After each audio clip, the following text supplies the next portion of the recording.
Pariwisata kawasan Danau Ranau Oku Selatan makin berkembang. Wisatawan disuguhkan dengan keindahan pelataran danau dan wahana olahraga air.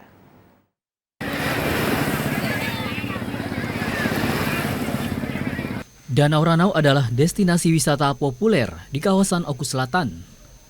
Tidak hanya menawarkan pemandangan danau, tetapi juga pemandangan Gunung Seminung yang dipadu hamparan sawah dan perkebunan.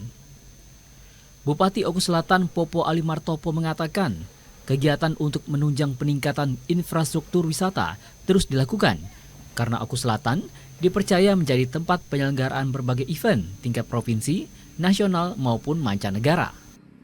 Tentu mengimbangi dengan kepercayaan pemerintah provinsi, bahkan event-event pusat dilaksanakan di Oku Selatan khususnya Danau Ranau. Kita mengimbangi adanya revitalisasi, pembangunan baru, infrastruktur untuk mendukung semua kegiatan yang ada di Oku Selatan. Nah, itu yang menjadi program rutin sebenarnya, bukan secara khusus.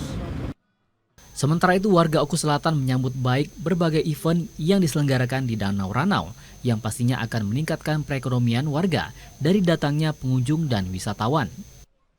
Masyarakat sini terutama rumah makan, homestay, dan hotel-hotel ini baru membangun. Jadi jalan ini lebih bagus, lebih baik sekarang ini. Jadi masyarakat Ranau ini ya terima kasih Bapak Popo Ali sebagai Bapak Bupati. Danau Ranau yang biasanya ramai dikunjungi wisatawan saat hari besar, kini ramai dikunjungi wisatawan setiap harinya. Frans Reza, Rizkia, TVRI Sumatera Selatan melaporkan.